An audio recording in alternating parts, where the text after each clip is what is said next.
কুয়েতে ড্রোন হামলা, মধ্যপ্রাচ্যে ভয়াবহ যুদ্ধ ছড়িয়ে পড়ার আশঙ্কা। যুদ্ধবিরতির মধ্যে সংযুক্ত আরব আমিরাতে ক্ষেপণাস্ত্র ও ড্রোন হামলার পর এবার কুয়েতের আকাশে শত্রুপক্ষের বেশ কয়েকটি ড্রোন প্রবেশ করেছে। কুয়েতের প্রতিরক্ষা মন্ত্রণালয় এ তথ্য নিশ্চিত করেছে। এক প্রতিবেদনে কাতার ভিত্তিক সংবাদ মাধ্যম আল জাজিরা এ তথ্য জানিয়েছে। কুয়েতের প্রতিরক্ষা মন্ত্রণালয় জানিয়েছে, আজ ভোরে দেশের আকাশে শত্রুপক্ষের কয়েকটি ড্রোন শনাক্ত করা হয়েছে। সামাজিক যোগাযোগ মাধ্যমে এক্সের প্রতিরক্ষা মন্ত্রণালয়ের মুখপাত্র বলেছেন, সশস্ত্র বাহিনী তাৎক্ষণিকভাবে এসব ড্রোন মোকাবেলা করেছে।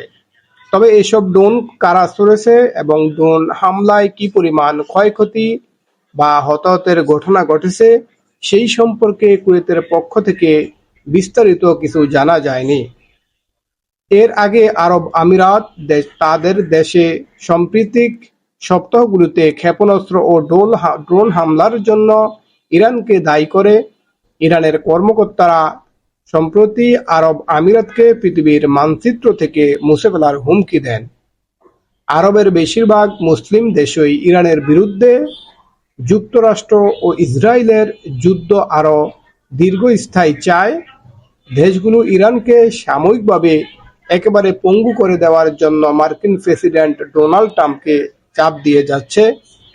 এদিকে ইরান এখন পর্যন্ত যুক্তরাষ্ট্রের দেওয়া সর্বশেষ প্রস্তাবগুলোর কোনো জবাব দেয়নি।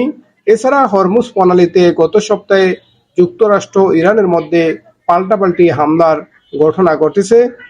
এতে গত ৮ এপ্রিল থেকে চলা যুদ্ধবিরতি কার্যত ভঙ্গুর পরিস্থিতিতে পড়েছে।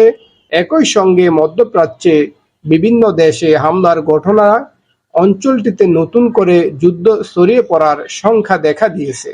বন্ধুরা, আমরা কিন্তু ইতিমধ্যে বিভিন্ন নিউজে এবং যখন ইসরায়েল এবং ইরান এবং যুক্তরাষ্ট্র, ইসরায়েল আর যুক্তরাষ্ট্র যখন ইরানের উপর হামলা করে, তখনই কিন্তু মিডল কান্ট্রিতে যে সকল ইসলামী কান্ট্রিগুলো আছে তাদের কিন্তু ইন্ধনেই কিন্তু ইসরায়েল এবং যুক্তরাষ্ট্র এই ইরানের উপর হামলা করছে এবং তাদের আকাশ সীমা ব্যবহার করতে দিছে ইসরায়েল এবং যুক্তরাষ্ট্রকে, এই মিডল কান্ট্রির মুসলিম দেশগুলা। এবং তারা এখন আবার চাচ্ছে কি, আজকে নিউজে দেখলাম, তারা চাচ্ছে যুদ্ধ আরো দীর্ঘস্থায়ী হোক এবং ডোনাল্ড ট্রাম্পকে এই মিডল কান্ট্রির দেশগুলা, আরব কান্ট্রিগুলা তারা চাপ প্রয়োগ করছে বা চাপ দিচ্ছে যে ইরানের উপর আরো আক্রমণ করে এবং ইরানকে নিশ্চিত করে দিতে।